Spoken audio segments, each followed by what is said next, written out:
ಎಲ್ರಿಗೂ ನಮಸ್ಕಾರ. ಇಂದಿನ ಪಂಚಾಂಗ ಅಥವಾ ದಿನಶುದ್ಧಿ ಶ್ರೀ ವಿಶ್ವಾವಸುನಾಮ ಸಂವತ್ಸರ ದಕ್ಷಿಣಾಯನ ವರ್ಷ ಋತು ಶ್ರಾವಣ ಮಾಸ ಶುಕ್ಲ ಪಕ್ಷ. ಇಂದು ಶುಕ್ರವಾರ 25ನೇ ತಾರೀಕಾಗುತ್ತೆ. ಪಾಡ್ಯ ಇದೆ, ಪುಷ್ಯ ನಕ್ಷತ್ರ, ವಜ್ರಯೋಗ, ಕಿಂಸುಗ್ನ ಕರ್ಣ. ಇಲ್ಲಿ ದಿನ ತಿಥಿ ಪಾಡ್ಯ ಇದು, ತೊಂದರೆ ಏನಿಲ್ಲ. ಪುಷ್ಯ ನಕ್ಷತ್ರ ಒಳ್ಳೆಯದಿದೆ. ಅದರಿಂದ ಅನಿವಾರ್ಯವಾದ ಪಕ್ಷದಲ್ಲಿ ಯಾವುದೇ ಒಂದು ಹೊಸ ಕೆಲಸ ಕಾರ್ಯಗಳನ್ನು ಖಂಡಿತ ಆರಂಭ ಮಾಡ್ಬೋದು, ತೊಂದರೆ ಏನು ಆಗಲ್ಲ. ಇನ್ನು ಆರಂಭ ಮಾಡಿರುವ ಕೆಲಸ ಕಾರ್ಯಗಳನ್ನು ಸುಲಭವಾಗಿ ನಿರೀಕ್ಷಿತ ವೇಳೆಯಲ್ಲಿ ಪೂರೈಸೋದಕ್ಕೆ ಸಹ ಸಾಧ್ಯ ಆಗುತ್ತೆ. ಇದು ಇಂದಿನ ಒಂದು ಮುಖ್ಯವಾದಂತಹ ವಿಚಾರ. ಇದಾದ ಮೇಲೆ ಈ ಸೂರ್ಯೋದಯವನ್ನು ಆಧರಿಸಿ ಇಂದಿನ ರಾಹುಕಾಲ 10:54 ಆರಂಭ ಆಗುತ್ತೆ, 12:30ವರೆಗೂ ಇರುತ್ತೆ. ಸಾಮಾನ್ಯವಾಗಿ ಈ ವೇಳೆಯಲ್ಲಿ ಯಾರೂ ಯಾವುದೇ ಕೆಲಸ ಆರಂಭ ಮಾಡಲ್ಲ. ಆದರೆ ಪೂಜೆ ಪುನಸ್ಕಾರವನ್ನು ಮಾಡೋದಕ್ಕೆ ಯಾವುದೇ ಒಂದು ದೋಷ ಇಲ್ಲ, ಯಾವ ಗ್ರಂಥಗಳಲ್ಲೂ ಅದರ ಬಗ್ಗೆ ಹೇಳಿಲ್ಲ. ಮುಖ್ಯವಾಗಿ ಯಮಗಂಡ ಕಾಲ ಮಧ್ಯಾಹ್ನ 3:40 5:15 ಇರುತ್ತೆ. ಪ್ರತಿ ಬಾರಿ ಹೇಳ್ತೀನಿ, ಈ ವೇಳೆಯಲ್ಲಿ ಸಾಧ್ಯವಾದಷ್ಟು ಈ ಎಲ್ಲಾದರೂ ಪ್ರಯಾಣವನ್ನು ಬೆಳೆಸೋದು ಮನೆಯಿಂದ, ಅದನ್ನು ಅವಾಯ್ಡ್ ಮಾಡಿ. ಬೇರೆ ಕಡೆಯಿಂದ ಮನೆಗೆ ವಾಪಸ್ ಬರ್ಬೋದು, ತೊಂದರೆ ಇಲ್ಲ. ಈ ವೇಳೆಯಲ್ಲಿ ಹೊಸ ವಾಹನ ಕೊಳ್ಳಬೇಡಿ. ಹಾಗೆ ಮುಖ್ಯವಾಗಿ ಹೊಸದಾಗಿ ಯಾವುದೇ ರೀತಿಯ ಔಷಧಿಯನ್ನು ಸೇವಿಸಬೇಡಿ. ಇದು ಇಂದಿನ ವಿಚಾರ. ಎಲ್ರಿಗೂ ಒಳ್ಳೆಯದಾಗುತ್ತೆ. ನಾವು ಒಬ್ಬರು ಒಳ್ಳೇದು ಮಾಡಿದ್ರೆ ನಮಗೆ ದೇವರು ಖಂಡಿತ ಒಳ್ಳೇದು ಮಾಡ್ತಾನೆ. ಇನ್ನು ರಾಶಿ ಭವಿಷ್ಯದ ಬಗ್ಗೆ ಸ್ವಲ್ಪ ಗಮನವನ್ನು ಹರಿಸೋಣ. ಮೇಷರಾಶಿಯವರು ಇವತ್ತು ಅತಿಯಾದ ಆತ್ಮವಿಶ್ವಾಸದಿಂದ ತಮ್ಮ ಕೆಲಸ ಕಾರ್ಯಗಳನ್ನು ಆರಂಭ ಮಾಡ್ತಾರೆ. ಆದರೆ ಇಲ್ಲಿ ಏನಪ್ಪ ಆಗುತ್ತೆ ಅಂದರೆ, ಇವರ ವಿಶ್ವಾಸಕ್ಕೆ ಧಕ್ಕೆ ಬರುವಂತಹ ಕೆಲವೊಂದು ಘಟನೆಗಳು ನಡೆಯುತ್ತೆ. ಅದೇನೇ ಅಡ್ಡಿ ಆತಂಕಗಳು ಎದುರಾದರೂ ಕೂಡ ಇವರೇನು ಮಾಡ್ತಾರೆ, ಒಂಥರ ಹೇಳ್ತೀವಲ್ಲ, ಛಲ ಬಿಡದ ತ್ರಿವಿಕ್ರಮ ಅಂತ, ಆ ರೀತಿ ಹಠದಿಂದ ತಮ್ಮ ಕೆಲಸ ಕಾರ್ಯಗಳನ್ನು ಮುಂದುವರಿಸ್ತಾರೆ. ಅದರಲ್ಲಿ ಯಶಸ್ಸನ್ನು ಸಹ ಗಳಿಸ್ತಾರೆ. ಆದರೆ ಇಲ್ಲಿ ಒಂದೇ ಒಂದು ಸಲಹೆ ಏನಪ್ಪ ಅಂದರೆ, ಯಾವುದೇ ಕಾರಣಕ್ಕೂ ಇವತ್ತು ಮೇಷರಾಶಿಯವರು ಆತುರದಿಂದ ಯಾವುದೇ ಕೆಲಸವನ್ನು ಮಾಡಬಾರ್ದು.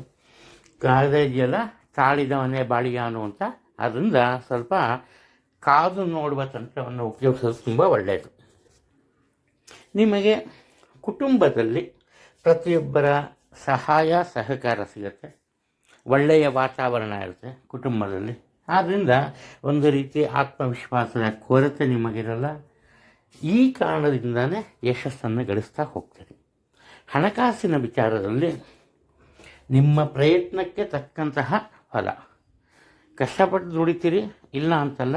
ಆದರೆ ಹಣಕಾಸಿನ ವಿಚಾರದಲ್ಲಿ ಮಾತ್ರ ಸ್ವಲ್ಪ ಈ ಯುಕ್ತಿ ಇರಬೇಕು. ಅಂದರೆ ನಿಮ್ಮ ಬುದ್ಧಿವಂತಿಕೆಯನ್ನು ಉಪಯೋಗಿಸಬೇಕು. ಆಗ ಮಾತ್ರ ನಿಮಗೆ ನಿರೀಕ್ಷಿಸಿದ ಮಟ್ಟದಲ್ಲಿ ಆದಾಯ ಬರೋದಕ್ಕೆ ಸಾಧ್ಯ ಆಗುತ್ತೆ. ಆರೋಗ್ಯದ ವಿಚಾರದಲ್ಲಿ ಯಾವುದೇ ತೊಂದರೆ ಇಲ್ಲ. ಕುಟುಂಬದ ಸ್ತ್ರೀಯರ ಆರೋಗ್ಯದಲ್ಲಿ ಉತ್ತಮ ಪ್ರಗತಿ ಕಂಡು ಬರುತ್ತೆ. ಯಾರಿಗಾದ್ರೂ ದೀರ್ಘಕಾಲದಿಂದ ಕಾಡ್ತಿರೋ ಏನಾದರೂ ಅನಾರೋಗ್ಯದ ಸಮಸ್ಯೆ ಇದ್ದರೆ ಅದು ಸಹ ಬಗೆಹರಿಯುತ್ತೆ, ಯಾವುದೇ ಒಂದು ಸಂದೇಹ ಇಲ್ಲ. ಇನ್ನು ವಿದ್ಯಾರ್ಥಿಗಳ ವಿಚಾರದಲ್ಲಿ ಸಂಪೂರ್ಣ ಮನಸ್ಸಿನಿಂದ ಅವರು ತಮ್ಮ ಕಾರ್ಯದಲ್ಲಿ ತೊಡಗ್ತಾರೆ. ಆದ್ದರಿಂದ ಹೆಚ್ಚಿನ ಒಂದು ತೀರ್ಮಾನ ಅಥವಾ ಫಲಿತಾಂಶವನ್ನು ನೀವು ನಿರೀಕ್ಷಿಸ್ಬೋದು. ಇವರ ಬಗ್ಗೆ ಹೆಚ್ಚಿನ ಮಟ್ಟದ ತೀರ್ಮಾನಗಳನ್ನು ಸಹ ನೀವು ತಗೋಬೋದು. ವೃಷಭ ರಾಶಿಯವರು ಇವತ್ತೇನು ಮಾಡ್ತಾರೆ, ಆರಂಭದಲ್ಲಿ ತಾನು ಮಾಡೋ ಕೆಲಸ ಕಾರ್ಯಗಳೆಲ್ಲ ಸರಿ ಅನ್ನೋ ಒಂದು ಮನಸ್ಥಿತಿಯಲ್ಲಿ ಇರ್ತಾರೆ. ಅಂದರೆ ಹಠದ ಮನೋಭಾವ ಇಲ್ಲ, ಒಂದು ರೀತಿಯ ಸ್ಥಿರವಾದಂತಹ ಆತ್ಮವಿಶ್ವಾಸ ಅವರಲ್ಲಿ ಇರುತ್ತೆ. ಆದರೆ ಏನಪ್ಪ ಆಗುತ್ತೆ ಅಂದರೆ, ಇವರ ಕಣ್ಮುಂದೆ ಇವರ ಆತ್ಮೀಯರಿಗೆ ಸ್ವಲ್ಪ ತೊಂದರೆಗಳು ಅಥವಾ ಸಮಸ್ಯೆಗಳು ಎದುರಾಗುತ್ತೆ. ಅದನ್ನು ನೋಡಿ ಇವರೇನು ಮಾಡ್ತಾರೆ, ತಮ್ಮ ಮನಸ್ಸನ್ನು ಬದಲಾಯಿಸ್ಕೋತಾರೆ. ಆ ನಂತರ ಉತ್ತಮ ಪ್ರಯತ್ನದಲ್ಲಿ ತೊಡಗ್ತಾರೆ. ಒಂದು ಸಣ್ಣ ಪುಟ್ಟ ವಿಚಾರ ಆದರೂ ಕೂಡ ಹೆಚ್ಚಿನ ಪ್ರಯತ್ನದಿಂದ ಅದರಲ್ಲಿ ಸಫಲತೆಯನ್ನು ಕಾಣ್ತಾರೆ, ಇದರಲ್ಲಿ ಸಂದೇಹ ಬೇಡ. ಇನ್ನು ನಿಮ್ಮ ಸೋದರ, ಅದರಲ್ಲೂ ಸೋದರಿಯ ಜೀವನದಲ್ಲಿ ಒಳ್ಳೆಯ ಬದಲಾವಣೆಗಳು ಕಾಣುವಂತಹ ಸಮಯ ಆರಂಭ ಆಗುತ್ತೆ. ಹಣಕಾಸಿನ ವಿಚಾರದಲ್ಲಿ ಯಾವುದೇ ರೀತಿಯ ತೊಂದರೆ ಕಂಡುಬರಲ್ಲ. ನಿರೀಕ್ಷಿತ ಮಟ್ಟದಲ್ಲಿ ಹಣವನ್ನು ಸಂಪಾದಿಸ್ತೀರಿ ಸುಲಭವಾಗಿ. ಆದರೆ ಹಣವನ್ನು ಸುಲಭವಾಗಿ ಖರ್ಚು ಮಾಡಲ್ಲ. 100 ರೂಪಾಯಿ ಇದ್ದರೆ ಬೇರೆಯವ್ರಿಗೆ ನೀವು 50 ರೂಪಾಯಿ ಇದೆ ಅಂತ ಹೇಳ್ತೀರಿ. ಹಣದ ವಿಚಾರದಲ್ಲಿ ಮಾತ್ರ ಇವತ್ತು ಸುಳ್ಳು ಹೇಳ್ತೀರಿ. ಇದರಿಂದ ನಿಮಗೆ ಖಂಡಿತ ಅನುಕೂಲನೂ ಹೌದು. ಇನ್ನು ನಿಮ್ಮ ಮಾತಿನಿಂದ ಅನೇಕ ಸಮಸ್ಯೆಗಳು ದೂರವಾಗುತ್ತೆ. ಅದರಲ್ಲೂ ಉದ್ಯೋಗದಲ್ಲಿ ಎದುರಾಗಿದ್ದ ಸಮಸ್ಯೆಯೊಂದು, ಅದರಲ್ಲೂ ಹಿರಿಯ ಅಧಿಕಾರಿಗಳ ಜೊತೆ ಉಂಟಾಗಿದ್ದ ಸಮಸ್ಯೆಯೊಂದು ಸುಲಭದ ರೀತಿಯಲ್ಲಿ ಬಗೆಹರಿಯುತ್ತೆ. ಆರೋಗ್ಯದಲ್ಲಿ ಯಾವುದೇ ತೊಂದರೆ ಕಂಡುಬರಲ್ಲ. ಎಚ್ಚರಿಕೆ ಮಾತ್ರ ವಹಿಸಬೇಕು, ನೆಗ್ಲಿಜೆನ್ಸ್ ಇರಬಾರ್ದು. ವಿದ್ಯಾರ್ಥಿಗಳು ಕಷ್ಟಪಟ್ಟು ತಮ್ಮ ವಿದ್ಯಾಭ್ಯಾಸದಲ್ಲಿ ಉನ್ನತ ಮಟ್ಟವನ್ನು ಗಳಿಸ್ತಾರೆ. ಮಿಥುನ ರಾಶಿಯವರು ತಮ್ಮ ಸಾಮರ್ಥ್ಯದ ಮೇಲೆ ನಂಬಿಕೆ ಇಡಲ್ಲ. ಇವರು ಯಾವುದೇ ಕೆಲಸ ಕಾರ್ಯಗಳು ಆದರೂ ಕೂಡ ಬುದ್ಧಿವಂತಿಕೆಯಿಂದ ಮಾಡಬಲ್ಲರು, ಅಂತಹ ಸಾಮರ್ಥ್ಯ ಇರುತ್ತೆ. ಆದರೆ ಇವರೇನು ಮಾಡ್ತಾರೆ, ಇವತ್ತು ಅದನ್ನು ನೆಚ್ಕೊಳ್ದಿರ ಒಳ್ಳೆಯ ಮಾತಿನಿಂದ ತಮ್ಮ ಕೆಲಸವನ್ನು ಸಾಧಿಸ್ತಾರೆ. ಅದರಲ್ಲೂ ಏನು ಹೇಳ್ಬೋದಪ್ಪ ಅಂದರೆ, ಇವರಿಗೆ ಇವತ್ತು ಹೆಂಗರುಳು ಅಂತ ಹೇಳ್ಬೋದು. ಇವರು ಕಷ್ಟ ನಷ್ಟಗಳನ್ನು ಅನುಭವಿಸೋದಿರಲಿ, ಎದುರಿಸೋದಕ್ಕೂ ಸಿದ್ಧರಿರಲ್ಲ. ಹಾಗೆಯೇ ಇವರ ಆತ್ಮೀಯರಿಗೆ ಅಥವಾ ಕುಟುಂಬ ವರ್ಗದವರಿಗೆ ಏನಾದರೂ ಕಷ್ಟ ನಷ್ಟಗಳು ಬಂದಾಗ ಅದನ್ನು ಸಹ ತಡ್ಕೊಂಬಲ್ಲ, ತುಂಬ ಭಾವುಕತೆಯಿಂದ ವರ್ತಿಸ್ತಾರೆ. ಅವರಿಗೆ ಅಗತ್ಯವಿದ್ದಷ್ಟು ಸಹಾಯವನ್ನು ಸಹ ಮಾಡ್ತಾರೆ. ಉದ್ಯೋಗದಲ್ಲಿ ಯಾವುದೇ ಒಂದು ಬದಲಾವಣೆ ಇರಲ್ಲ. ಅಂದರೆ ಒಳ್ಳೆಯದು ಆಗಲ್ಲ, ಕೆಟ್ಟದ್ದು ಆಗಲ್ಲ. ಇಲ್ಲಿವರೆಗೂ ಯಾವ ರೀತಿ ನಡ್ಕೊಂಡು ಹೋಗ್ತಿತ್ತು ಅದೇ ಮುಂದುವರಿಯುತ್ತೆ. ಆದ್ದರಿಂದ ಇವರಲ್ಲಿ ತಾನಾಗಿಯೇ ಹೊಂದಾಣಿಕೆಯ ಮನೋಭಾವನೆ ಬರುತ್ತೆ. ಆದ್ದರಿಂದ ಇವರು ಪ್ರತಿಯೊಬ್ಬರ ಮನಸ್ಸನ್ನು ಗೆಲ್ತಾರೆ.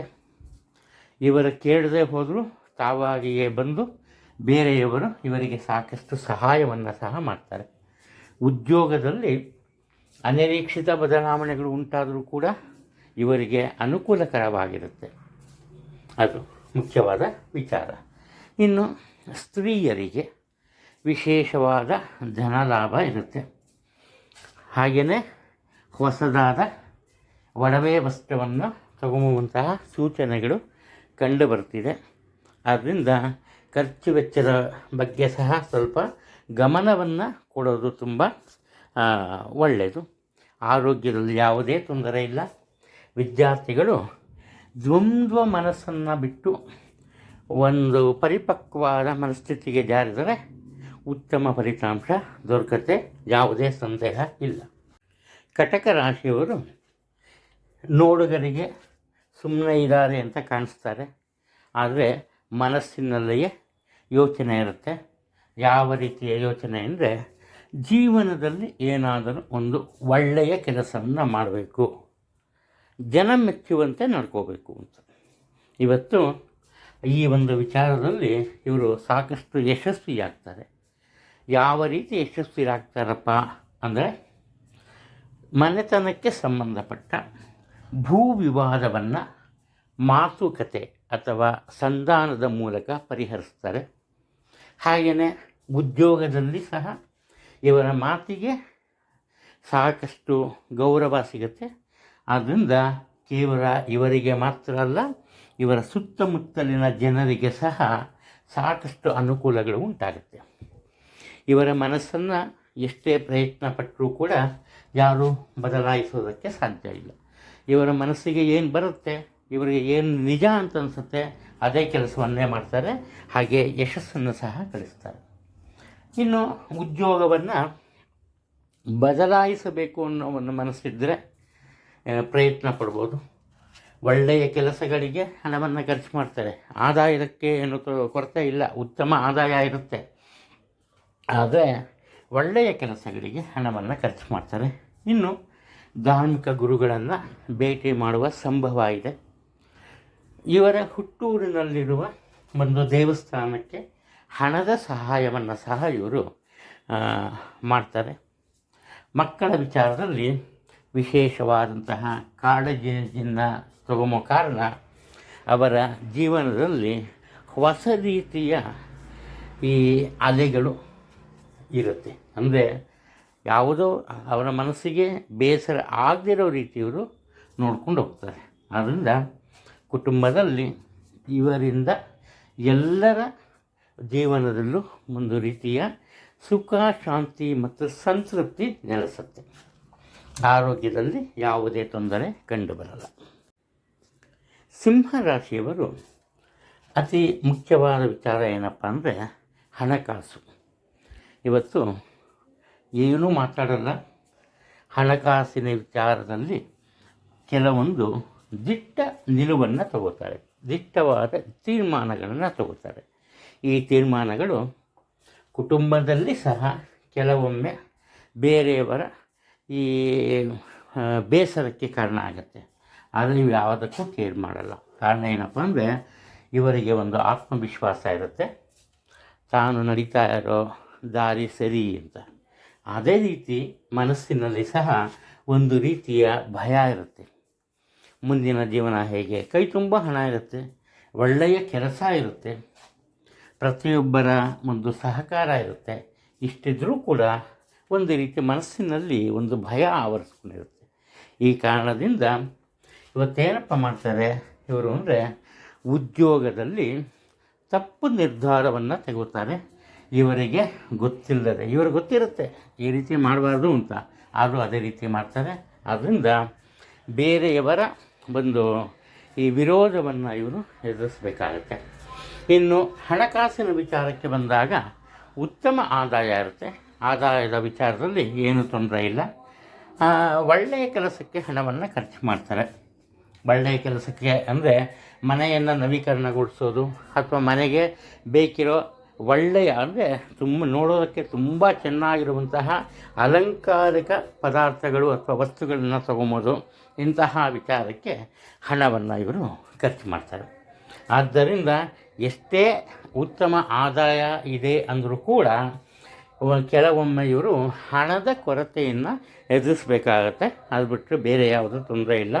ಉತ್ತಮ ಆರೋಗ್ಯ ಇರುತ್ತೆ, ಆರೋಗ್ಯದ ಬಗ್ಗೆ ಯೋಚನೆ ಬೇಡ. ವಿದ್ಯಾರ್ಥಿಗಳು ವಿಶೇಷವಾದ ಕೀರ್ತಿಗೆ ಪಾತ್ರರಾಗ್ತಾರೆ. ಕನ್ಯಾ ರಾಶಿಯವರು ಮುಖ್ಯವಾಗಿ ಉದ್ಯೋಗವನ್ನು ಬದಲಿಸುವ ಮನಸ್ಸನ್ನು ಮಾಡಿರ್ತಾರೆ. ಆದರೆ ಆತ್ಮೀಯರ ಸಲಹೆ ಸೂಚನೆಯನ್ನು ಒಪ್ಪಿಕೊಂಡು ಏನು ಮಾಡ್ತಾರೆ, ಇರೋ ವೃತ್ತಿಯಲ್ಲೇ ಮುಂದುವರಿತಾರೆ. ಈ ಕಾರಣದಿಂದ ಅವರ ಉದ್ಯೋಗದಲ್ಲಿ ಯಾವುದೇ ಒಂದು ತೊಂದರೆ ಉಂಟಾಗಲ್ಲ. ಕ್ರಮೇಣವಾಗಿ ಉತ್ತಮ ಪ್ರಗತಿ ಕಂಡುಬರುತ್ತೆ. ಇವರ ನಿರೀಕ್ಷೆ ಏನಿರುತ್ತೆ ಆ ನಿರೀಕ್ಷೆಯನ್ನು ತಲುಪೋದಕ್ಕೆ ಸಾಧ್ಯ ಆಗುತ್ತೆ. ಇನ್ನು ಹಣಕಾಸಿನ ವಿಚಾರಕ್ಕೆ ಬಂದಾಗ ಉತ್ತಮ ಆದಾಯ ಇರುತ್ತೆ. ಅದರಲ್ಲೂ ಭೂ ವ್ಯವಹಾರದಲ್ಲಿ ನಿರೀಕ್ಷಿತ ಧನಾಗಮ ಇರುತ್ತೆ. ಅಂದರೆ ಯಾವುದೋ ಒಂದು ಈ ಮನೆ ಅಥವಾ ಜಮೀನನ್ನು ಮಾರಾಟ ಮಾಡಬೇಕು ಅಂತ ಇರ್ತಾರೆ. ಸ್ವಂತದ್ದಲ್ಲ, ಮನೆತನಕ್ಕೆ ಸಂಬಂಧಪಟ್ಟಿದ್ದು. ಅದು ಮಾರಾಟ ಆಗುತ್ತೆ. ಇವರಿಗೆ ಬರಬೇಕಾಗಿದ್ದ ಹಣ ಸರಿಯಾದ ಪ್ರಮಾಣದಲ್ಲಿ ಇವರಿಗೆ ಸಿಗುತ್ತೆ. ಇದರಿಂದ ಹಣದ ಕೊರತೆ ಸಹ ಕಡಿಮೆ ಆಗುತ್ತೆ. ಇವರು ಸಂತೋಷದಿಂದ ಈ ತಾವು ಗಳಿಸಿದ ಹಣವನ್ನು ಕುಟುಂಬ ವರ್ಗಕ್ಕೆ ಹಂಚುತ್ತಾರೆ. ಇವತ್ತು ಇವರು ಹಂಚಿ ತಿನ್ನುವ ಗುಣವನ್ನು ತೋರ್ಪಡಿಸ್ತಾರೆ. ಇದರಿಂದ ಎಲ್ಲರ ಪ್ರೀತಿ ವಿಶ್ವಾಸ ಇವರದಾಗುತ್ತೆ. ಇನ್ನು ಉದ್ಯೋಗದಲ್ಲಿ ಉನ್ನತ ಮಟ್ಟಕ್ಕೆ ಹೋಗಲು ಪ್ರಯತ್ನ ಪಡ್ತಾರೆ, ಆದರೆ ಅದು ಸಾಧ್ಯ ಆಗಲ್ಲ. ಸ್ವಲ್ಪ ಇವರಿಗೆ ಸಿಗಬೇಕಿದ್ದ ಒಂದು ಆ ಪ್ರಮೋಷನ್ ಅಥವಾ ಬಡ್ತಿ ಮುಂದೆ ಹೋಗುವ ಸಾಧ್ಯತೆಗಳೇ ಜಾಸ್ತಿ ಇದೆ. ಆರೋಗ್ಯದ ಬಗ್ಗೆ ಸ್ವಲ್ಪ ಎಚ್ಚರಿಕೆ ಇರಬೇಕು. ದೊಡ್ಡ ಮಟ್ಟದ್ದೇನಾಗಲ್ಲ. ಉದಾಹರಣೆಗೆ ನೆಗಡಿ ಎದ್ದ ತಕ್ಷಣ ಬೆಳಗ್ಗೆ ನೆಗಡಿ ಇರುತ್ತೆ. ಅನ್ಕೋತಾರೆ ಇವರು, ಇವತ್ತೇನು ಕೆಲಸ ಮಾಡೋಕ್ಕಾಗಲ್ಲ ಬಿಡು ಅಂತ. ಇದ್ದಕ್ಕಿದ್ದಾಗೆ ಕಮ್ಮಿ ಆಗುತ್ತೆ. ಸ್ವಲ್ಪ ತಾಳ್ಮೇಲೆ ತಲೆನೋವು ಶುರುವಾಗುತ್ತೆ, ಆಮೇಲೆ ಅದು ಸರಿ ಹೋಗುತ್ತೆ. ಆ ಥರ ಈ ಹಗಲು ರಾತ್ರಿ ಇದ್ದಾಗೆ ಅವಾಗವಾಗ ಏನಾದರೂ ಸ್ವಲ್ಪ ತೊಂದರೆ ಬರ್ಬೋದು. ಎಚ್ಚರಿಕೆ ಇದ್ದರೆ ಸಾಕು. ವಿದ್ಯಾರ್ಥಿಗಳ ವಿಚಾರದಲ್ಲಿ ಯಾವುದೇ ಯೋಚನೆ ಬೇಡ. ತಮ್ಮ ಕರ್ತವ್ಯವನ್ನು ಸರಿಯಾದ ಮಟ್ಟದಲ್ಲಿ ಇವರು ನಿರ್ವಹಿಸ್ತಾರೆ. ತುಲಾರಾಶಿಯವರು ಬೇರೆ ಯಾವುದೇ ಹೊಸ ಈ ಸಾಹಸಕ್ಕೆ ಕೈ ಹಾಕಲ್ಲ. ಅಂದರೆ ಹೊಸದಾದ ಕೆಲಸ ಕಾರ್ಯಗಳನ್ನು ಅವರು ಆರಂಭಿಸಲ್ಲ. ಏನಿದ್ರು ತಮ್ಮ ಹಿಂದಿನ ತಲೆಮಾರು ಅಂದರೆ ಮನೆತನದಿಂದ ಬಂದಿದ್ದ ವೃತ್ತಿಯನ್ನು ಮುಂದುವರಿಸ್ತಾರೆ, ಅಥವಾ ಮನೆತನದಿಂದ ಬಂದಿದ್ದ ವ್ಯಾಪಾರ ವ್ಯವಹಾರವನ್ನು ನೋಡ್ಕೊಂಡು ಹೋಗ್ತಾರೆ. ಒಂದು ವೇಳೆ ಇವರು ಉದ್ಯೋಗದಲ್ಲಿ ಇದ್ದರೂ ಕೂಡ ಮನೆತನದ ಜವಾಬ್ದಾರಿಯನ್ನು ಇವರು ಸ್ವತಂತ್ರವಾಗಿ ನಿರ್ವಹಿಸುವ ಮಟ್ಟವನ್ನು ತಲುಪ್ತಾರೆ. ಇನ್ನು ಮಾತಿನ ಮೇಲೆ ಹತೋಟಿ ಇದ್ದರೆ ತುಂಬ ಒಳ್ಳೆಯದು. ಇಲ್ಲದೆ ಹೋದರೆ ಏನಪ್ಪ ಆಗುತ್ತೆ ಅಂದರೆ ಇವರ ಆತ್ಮೀಯರ ವಿರೋಧವನ್ನು ಸಹ ಎದುರಿಸಬೇಕಾಗುತ್ತೆ. ಯಾವುದೇ ರೀತಿಯ ತೊಂದರೆ ಎದುರಾಗಲ್ಲ. ಕಾರಣ ಏನಪ್ಪ ಅಂದರೆ ತುಲಾಗೆ 9ನೇ ಮನೆಯಲ್ಲಿರೋ ಗುರುವಿನ ದೃಷ್ಟಿ ಇರುತ್ತೆ. ಈ ಕಾರಣದಿಂದ ತಡ ಆದರೂ ಕೂಡ ತಮ್ಮ ಕೆಲಸ ಕಾರ್ಯಗಳಲ್ಲಿ ಯಶಸ್ಸನ್ನು ಗಳಿಸ್ತಾರೆ. ಆರೋಗ್ಯದ ವಿಚಾರದಲ್ಲಿ ಮಾತ್ರ ಸ್ವಲ್ಪ ಎಚ್ಚರಿಕೆ ಇರಬೇಕು. ಅದರಲ್ಲೂ ಕುಟುಂಬದ ಸದಸ್ಯರಲ್ಲಿ, ಇವರಿಗಿಂತ ಹಿರಿಯ ವಯಸ್ಸಿನ ಸದಸ್ಯರಲ್ಲಿ ಆರೋಗ್ಯದ ಸಮಸ್ಯೆ ಕಂಡುಬರುತ್ತೆ. ಇವರ ಒಂದು ವಿಚಾರ ಏನಪ್ಪ ಇವತ್ತು ಅಂದರೆ, ಈ ಯಾವುದೇ ಖರ್ಚು ವೆಚ್ಚ ಆದರೂ ಅದನ್ನು ಇವರೇ ಮಾಡಬೇಕಾಗುತ್ತೆ.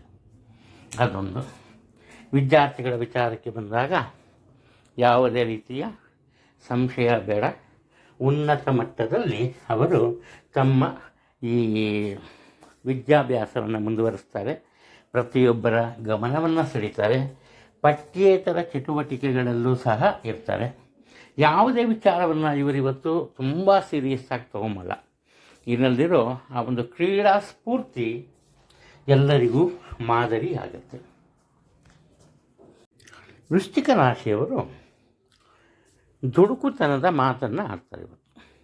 ಹಿಂದೆ ಮುಂದೆ ನೋಡಲ್ಲ.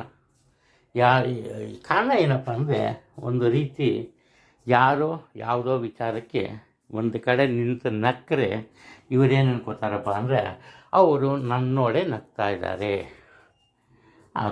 ಈ ರೀತಿ ಮನಸ್ಥಿತಿ ಇವರಿಗೆ ಇರುತ್ತೆ.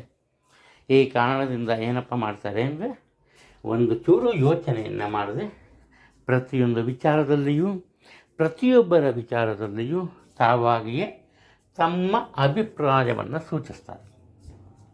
ಇದರಿಂದ ಏನಪ್ಪ ಆಗುತ್ತೆ, ಕೆಲವೊಂದು ಬಾರಿ ಇವರು ಹೇಳೋದನ್ನು ಕುಟುಂಬದ ಸದಸ್ಯರಿಂದ ಹಿಡಿದು ಸಹೋದ್ಯೋಗಿಗಳವರೆಗೂ ಕೇಳ್ತಾರೆ. ಒಂದು ವೇಳೆ ಯಾರು ಇವರು ಹೇಳಿದ್ದನ್ನು ಕೇಳಲಿಲ್ಲ ಅಂದರೆ ಇವರಿಗೆ ಅಗಾಧವಾದಂತಹ ಕೋಪ ಬರುತ್ತೆ. ಇವತ್ತು ಬಹು ಮುಖ್ಯವಾದ ವಿಚಾರ ಅಂದರೆ, ವೃಶ್ಚಿಕ ರಾಶಿಯವರು ಸಾಧ್ಯವಾದಷ್ಟು ಕೋಪವನ್ನು ಹತೋಟಿಯಲ್ಲಿ ಇಟ್ಕೊಬೋದು ತುಂಬ ಒಳ್ಳೆಯದು. ಇದಕ್ಕೆ ಕಾರಣ ಏನಪ್ಪ ಅಂದರೆ, ಅತಿ ಮುಖ್ಯವಾದಂತಹ ಕೆಲಸವೊಂದು ನಿಮ್ಮನ್ನೇ ಕಾಯ್ತಾ ಇರುತ್ತೆ. ಅದು ನೀವು ಸ್ವತಂತ್ರವಾಗಿ ಒಂಟಿಯಾಗಿ ನಿರ್ವಹಿಸೋದಕ್ಕೆ ಸಾಧ್ಯ ಇಲ್ಲ. ಬೇರೆಯವರ ಸಹಾಯ ಸಹಕಾರ ಬೇಕಾಗುತ್ತೆ. ಆದ್ದರಿಂದ ಪ್ರತಿಯೊಬ್ಬರೊಂದಿಗೂ ಪ್ರೀತಿ ವಿಶ್ವಾಸದಿಂದ ಇರೋದು ತುಂಬ ಒಳ್ಳೆಯದು. ಇನ್ನು ಹಣಕಾಸಿನ ವಿಚಾರದಲ್ಲಿ, ಅದರಲ್ಲೂ ಸ್ತ್ರೀಯರಿಗೆ ಅನಿರೀಕ್ಷಿತ ಧನಲಾಭ ಇದೆ. ಹಣಕಾಸಿನ ವಿಚಾರದಲ್ಲಿ ಯಾವುದೇ ತೊಂದರೆ ಇಲ್ಲ. ಆದರೆ ಹಣವನ್ನು ಉಳಿಸುವ ವಿಚಾರದಲ್ಲಿ ಸ್ವಲ್ಪ ದಿಟ್ಟ ನಿರ್ಧಾರವನ್ನು ಇವರು ತೆಗೆದುಕೊಳ್ಬೇಕು. ವಿದ್ಯಾರ್ಥಿಗಳು ತಮ್ಮ ಸ್ಥಿರವಾದ ಮನಸ್ಸಿನಿಂದ ಪ್ರತಿಯೊಬ್ಬರ ಗಮನವನ್ನು ಸೆಳೀತಾರೆ. ಹಾಗೆ ತಮ್ಮ ಗುರಿಯನ್ನು ತಲುಪುವುದರಲ್ಲಿ ಯಶಸ್ಸನ್ನು ಗಳಿಸ್ತಾರೆ. ಧನುರಾಶಿಯವರು ಇವತ್ತು ಬೇರೆಯವರ ಕೆಲಸ ಕಾರ್ಯಗಳನ್ನು ಮಾಡೋದರಲ್ಲೇ ನಿರತರಾಗ್ತಾರೆ. ಅವರ ಕಾರಣ ಏನಪ್ಪ ಅಂದರೆ, ಇವರಿಗೆ ಅನಿರೀಕ್ಷಿತ ಧನಲಾಭ ಇರುತ್ತೆ. ಇವರಿಗೆ ಒಂದು ರೀತಿ ಈ ಅಲ್ಪ ತೃಪ್ತಿ, ಎಷ್ಟು ಸಿಕ್ಕಿದೆ ಅಷ್ಟು ಸಾಕು, ದೇವರು ಕೊಟ್ಟಿದ್ದಾನೆ, ಇರೋದ್ರಲ್ಲಿ ಆರಾಮಾಗಿರೋಣ ಅನ್ನೋ ಒಂದು ಮನಸ್ಥಿತಿ ಇರುತ್ತೆ. ಈ ಕಾರಣದಿಂದ ಇವರಿಗೆ ಅವಶ್ಯಕತೆ ಇದ್ದಷ್ಟು ಹಣ ಇವರಿಗೆ ಸಿಗುತ್ತೆ. ಈ ಕಾರಣದಿಂದ ಮುಖ್ಯವಾಗಿ ವ್ಯಾಪಾರ ವ್ಯವಹಾರದಲ್ಲಿ ಇರೋರು ಬೇರೆಯವರಿಗೆ ಸಹಾಯ ಮಾಡೋದರಲ್ಲಿ ದಿನವನ್ನು ಕಳೀತಾರೆ. ಇನ್ನು ಉದ್ಯೋಗದಲ್ಲಿರೋರು ಅಷ್ಟೇ ತಮ್ಮ ಕೆಲಸ ಕಾರ್ಯಗಳನ್ನು ಪೂರ್ಣಗೊಳಿಸಿದ ನಂತರ ಬೇರೆಯವರ ಒಂದು ಬೆಂಗಾವಲಾಗಿ ನಿಲ್ತಾರೆ. ಈ ಕಾರಣದಿಂದ ಕೇವಲ ಕುಟುಂಬ ವರ್ಗದಲ್ಲಿ ಮಾತ್ರವಲ್ಲದೆ ಉದ್ಯೋಗ ಸ್ಥಳದಲ್ಲೂ ಹೌದು, ಹಾಗೆ ನೆರೆಹೊರೆಯ ಜನರ ಜೊತೆ ವಿಶೇಷ ಪ್ರೀತಿ ಗೌರವವನ್ನು ಗಳಿಸ್ತಾರೆ. ಇದರಿಂದ ಇವರು ಸಂತೋಷವಾಗಿರೋದಲ್ದಿರ ಇವರ ಜೊತೆ ಇರುವ ಪ್ರತಿಯೊಬ್ಬರೂ ಸಂತೋಷದಿಂದ ನೆಮ್ಮದಿಯಿಂದ ಇರೋದಕ್ಕೆ ಪ್ರತ್ಯಕ್ಷವಾಗಿ ಅಥವಾ ಪರೋಕ್ಷವಾಗಿ ಇವರು ಕಾರಣರಾಗ್ತಾರೆ. ಅನಾರೋಗ್ಯದ ವಿಚಾರಕ್ಕೆ ಬಂದಾಗ ಸ್ವಲ್ಪ ಎಚ್ಚರಿಕೆಯಿಂದ ಇರಬೇಕು. ಈ ದ್ರವಾಹಾರ ಉದಾಹರಣೆ, ಎಲ್ಲಿಗೋ ಹೋಗ್ತಾರೆ, ಅಲ್ಲಿ ಈ ಸಾಂಬಾರು ಟೇಸ್ಟಿಯಾಗಿರುತ್ತೆ ಇವರಿಗೆ ಅನಿಸುತ್ತೆ, ಒಂದು ಲೋಟ ತೊಗೊಂಡು ಕುಡಿತಾರೆ, ಆರೋಗ್ಯ ತಪ್ಪತ್ತೆ. ಜ್ಯೂಸ್ ಕುಡಿತಾರೆ, ಆರೋಗ್ಯ ತಪ್ಪತ್ತೆ. ಹೋಗ್ಬಿಟ್ಟು ಒಂದು ಲೋಟ ನೀರು ಕೊಂಡ್ಕೊಂಡು ಕುಡಿತಾರೆ, ಅಲ್ಲೂ ಆರೋಗ್ಯ ತಪ್ಪತ್ತೆ. ಅಂದರೆ ನೀರಿಗೆ ಸಂಬಂಧಪಟ್ಟಂತಹ ದೋಷ, ದ್ರವಹಾರದಿಂದ ಅನಾರೋಗ್ಯ ಉಂಟಾಗುತ್ತೆ. ಎಚ್ಚರಿಕೆಯಲ್ಲಿ ವಿದ್ಯಾರ್ಥಿಗಳ ಬಗ್ಗೆ ಯೋಚನೆ ಬೇಡ. ಗುರು ಹಿರಿಯರ ಮಾರ್ಗದರ್ಶನದಂತೆ ನಡೀತಾರೆ. ಇದರಿಂದ ಯಾವುದೇ ತೊಂದರೆ ಅವರಿಗೆ ಉಂಟಾಗಲ್ಲ. ಮಕರ ರಾಶಿಯವರು ಇವತ್ತು ಕಾದು ನೋಡುವ ತಂತ್ರವನ್ನು ಅನುಸರಿಸ್ತಾರೆ. ಅಂದರೆ ಇವರಿಗೆ ಗೊತ್ತು ಕೆಲವೊಂದು ಕೆಲಸಗಳು ತ್ವರಿತಗತಿಯಲ್ಲಿ ಮುಗಿಬೇಕು ಇವತ್ತು. ಆದರೆ ಇವರೇನು ಮಾಡ್ತಾರೆ, ಈ ಆತುರದಲ್ಲಿ ಕೆಲಸ ಕಾರ್ಯದಲ್ಲಿ ತೊಡಗಲ್ಲ.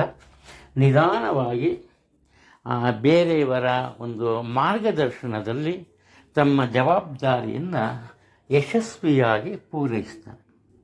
ಈ ಕಾರಣದಿಂದ ಇವರ ಬಗ್ಗೆ ಪ್ರತಿಯೊಬ್ಬರಿಗೂ ಉನ್ನತ ಮಟ್ಟದ ಗೌರವ ಉಂಟಾಗುತ್ತೆ. ಅದರಲ್ಲೂ ಉದ್ಯೋಗ ಕ್ಷೇತ್ರದಲ್ಲಿ ಇವರು ಬೇರೆಯವರಿಗೆ ಒಳ್ಳೆಯ ಸ್ಫೂರ್ತಿಯಾಗಿ ನಿಲ್ತಾರೆ. ಆದರೆ ಆರೋಗ್ಯದ ಬಗ್ಗೆ ಹೇಳಬೇಕು ಅಂದರೆ ಸ್ವಲ್ಪ ಎಚ್ಚರಿಕೆ ವಹಿಸಬೇಕು. ಆಮೇಲೆ ವಾಹನ ಚಾಲನೆ ಮಾಡೋ ವೇಳೆಯಲ್ಲಿ ಎಚ್ಚರಿಕೆ ಇರಬೇಕು. ನೀವು ಕರೆಕ್ಟಾಗಿ ಹೋಗ್ತಾ ಇರ್ತೀರಿ, ನಿಮ್ಮ ಪಕ್ಕದಲ್ಲಿ ಇದ್ದೊಂದು ಸರಿಗಿರಲ್ಲ, ಅಂತಹ ತೊಂದರೆ ಉಂಟಾಗೋದು. ಎಚ್ಚರಿಕೆಯಲ್ಲಿ ವಿದ್ಯಾರ್ಥಿಗಳು ಸ್ವಲ್ಪ ಇವತ್ತು ಕಲಿಕೆಯ ವಿಚಾರದಲ್ಲಿ ಆಸಕ್ತಿಯನ್ನು ತೋರೋದು ಕಡಿಮೆ. ಆದ್ದರಿಂದ ದೊಡ್ಡವರು ಅವರ ಬಗ್ಗೆ ಚೂರು ಗಮನವನ್ನು ತೋರಿಸ್ಬೇಕು. ಕುಂಭರಾಶಿಯವರು ಎಲ್ಲ ಕೆಲಸ ಕಾರ್ಯಗಳು ಚೆನ್ನಾಗೇ ನಡ್ಕೊಂಡು ಹೋಗ್ತಿರುತ್ತೆ. ಇವರ ಒಂದು ನಿರೀಕ್ಷೆ ಏನಿರುತ್ತೆ ಅದೇ ರೀತಿ ನಡ್ಕೊಂಡು ಹೋಗ್ತಿರುತ್ತೆ. ಇಷ್ಟಾದರೂ ಕೂಡ ಮನಸ್ಸಿನಲ್ಲಿ ಯಾವುದೋ ಒಂದು ಚಿಂತೆ ಇವರನ್ನು ಕಾಡುತ್ತೆ. ಆ ಚಿಂತೆ ಯಾವ ಮಟ್ಟದಲ್ಲಿರುತ್ತಪ್ಪ ಅಂದರೆ ಇವರ ಆರೋಗ್ಯಕ್ಕೆ ಸಹ ತೊಂದರೆಯನ್ನು ಉಂಟು ಮಾಡುವ ಸಾಧ್ಯತೆಗಳಿವೆ. ಆದ್ದರಿಂದ ಇವರು ಸ್ವಲ್ಪ ಆತ್ಮವಿಶ್ವಾಸವನ್ನು ಬೆಳೆಸ್ಕೋಬೇಕು. ಒಂದು. ಎರಡನೇದು, ಸಣ್ಣ ಪುಟ್ಟ ಕೆಲಸವಾಗಲಿ ಅಥವಾ ದೊಡ್ಡ ಮಟ್ಟದ ಕೆಲಸಗಳಾಗಲಿ ಇವರು ಸಮಯಕ್ಕೆ ತಕ್ಕಂತೆ ಆರಂಭಿಸಲ್ಲ. ಅನಾವಶ್ಯಕವಾಗಿ ಅದನ್ನು ಮುಂದೂಡೋದು ಇವರ ಸ್ವಭಾವ ಆಗಿರುತ್ತೆ. ಇದರಿಂದ ಏನಪ್ಪ ಆಗುತ್ತೆ ಅಂದರೆ ಇವರ ಕೆಲಸ ಕಾರ್ಯಗಳಲ್ಲಿ ಹಿನ್ನಡೆ ಉಂಟಾಗುವ ಸಾಧ್ಯತೆ ಇದೆ. ಆ ಕಾರಣದಿಂದ ಸ್ವಲ್ಪ ಎಚ್ಚರಿಕೆಯಿಂದ ಅತಿಯಾದ ನಿಧಾನತೆ ತೋರಿದಿರ ನಿಮ್ಮ ಕೆಲಸ ಕಾರ್ಯಗಳನ್ನು ಮಾಡೋದು ತುಂಬ ಒಳ್ಳೆಯದು. ಹಣಕಾಸಿನ ವಿಚಾರಕ್ಕೆ ಬಂದಾಗ ಉತ್ತಮ ಆದಾಯ ಇರುತ್ತೆ, ಯಾವುದೇ ತೊಂದರೆ ಇಲ್ಲ. ಆದರೆ ಹಣಕಾಸಿನ ವಿಚಾರದಲ್ಲಿ ಮಾನಸಿಕ ಒತ್ತಡಕ್ಕೆ ಒಳಗಾಗ್ತೀರಿ. ಕಾರಣ ಏನಪ್ಪ ಅಂದರೆ ಯಾರಿಗೂ ನೀವು ದುಡ್ಡು ಕೊಡಬೇಕಾಗತ್ತೆ ಅಂತ ಅಂದ್ಕೊಳ್ಳಿ. ಅವ್ರು ಏನು ಹೇಳಿರ್ತಾರೆ, ಇನ್ನೊಂದು 2 ತಿಂಗಳಾದ್ಮೇಲೆ ಕೊಡು ಅಂತಾರೆ. ಆದರೆ ಅಚಾನಕ್ ಅವ್ರಿಗೇನೆ ಹಣದ ತೊಂದರೆ ಬಂದುಬಿಡುತ್ತೆ. ಅವಾಗ ಏನು ಮಾಡ್ತಾರೆ, ನಿಮ್ಮನ್ನು ಫೋರ್ಸ್ ಮಾಡಲ್ಲ, ನಿಮ್ಮ ಹತ್ರ ಒಂದು ರೀತಿ ರಿಕ್ವೆಸ್ಟ್ ಮಾಡ್ತಾರೆ, ಇವಾಗಲೇ ನನಗೆ ಹಣ ಬೇಕು ಅಂತ. ಇದೊಂದು ಉದಾಹರಣೆ. ಇಂತಹ ಹಣಕಾಸಿನ ವಿಚಾರದಲ್ಲಿ ಅನಿರೀಕ್ಷಿತವಾಗಿ ಖರ್ಚು ವೆಚ್ಚಗಳು ಬರೋದರಿಂದ ಸ್ವಲ್ಪ ಮಾನಸಿಕ ಒತ್ತಡ ಉಂಟಾಗುತ್ತೆ ಅಷ್ಟೇ. ಅದು ಬಿಟ್ಟರೆ ಬೇರೆ ಏನು ತೊಂದರೆ ಇಲ್ಲ. ಕೈ ಕಾಲುಗಳಲ್ಲಿ ಸ್ವಲ್ಪ ನೋವು ಜಾಸ್ತಿ ಇರುತ್ತೆ. ವಿದ್ಯಾರ್ಥಿಗಳು ನಿಧಾನವಾದರೂ ತಮ್ಮ ಪಾಲಿನ ಕರ್ತವ್ಯವನ್ನು ಯಶಸ್ವಿಯಾಗಿ ನಿರ್ವಹಿಸ್ತಾರೆ. ಮೀನರಾಶಿಯವರು ಇವತ್ತು ಒಂದು ರೀತಿ ಅದೃಷ್ಟವಂತರು ಅಂತ ಹೇಳ್ಬೋದು. ಕಾರಣ ಏನಪ್ಪ ಅಂದರೆ, ಎಂದೋ ಯಾರಿಗೋ ಮಾಡಿದ್ದ ಒಂದು ಸಹಾಯ ಇರ್ಬೋದು, ಯಾವುದೋ ಒಂದು ಕೆಲಸ ಕಾರ್ಯಗಳನ್ನು ಪೂರೈಸಿ, ಉದಾಹರಣೆಗೆ ಯಾವುದೋ ಒಂದು ಪ್ರಾಜೆಕ್ಟ್ ಇರುತ್ತೆ, ಆ ಪ್ರಾಜೆಕ್ಟ್ನ ಮಾಡಿ ಮುಗಿಸಿರ್ತಾರೆ, ಅದನ್ನು ಹಾಗೆ ಪೆಂಡಿಂಗಲ್ಲಿ ಇಟ್ಟಿರ್ತಾರೆ. ಇವತ್ತೇನಪ್ಪ ಆಗುತ್ತೆ ಅಂದರೆ, ಇವರಿಗೆ ಕೆಲಸದ ಒತ್ತಡ ಜಾಸ್ತಿ ಆಗುತ್ತೆ. ಹಾಗೆ ಅನಿರೀಕ್ಷಿತವಾಗಿ ಈ ಪ್ರಯಾಣ ಮಾಡಬೇಕಾಗಿ ಬರುತ್ತೆ. ಅದು ಉದ್ಯೋಗಕ್ಕೆ ಸಂಬಂಧಪಟ್ಟಿದ್ದಲ್ಲ, ಕುಟುಂಬಕ್ಕೆ ಸಂಬಂಧಪಟ್ಟಿದ್ದಲ್ಲ, ತಮ್ಮ ಸ್ವಂತ ವಿಚಾರಕ್ಕೆ ಸಂಬಂಧಪಟ್ಟಿದ್ದು. ಈ ಕಾರಣದಿಂದ ಏನು ಮಾಡಬೇಕು, ಇವರು ಇಲ್ಲಿ ಕೆಲಸದಲ್ಲೂ ತೊಂದರೆ ಆಗಬಾರ್ದು. ಹಾಗೆ ಇವರ ಒಂದು ಈ ಕರ್ತವ್ಯವನ್ನು ಪೂರ್ಣಗೊಳಿಸಬೇಕು. ಇಂತಹ ಸಂದರ್ಭದಲ್ಲಿ ಯಾವತ್ತೂ ಮಾಡಿದ ಯಾವುದೋ ಕೆಲಸ ಕಾರ್ಯಗಳು ಇವತ್ತು ಇವರ ಸಹಾಯಕ್ಕೆ ಬರುತ್ತೆ.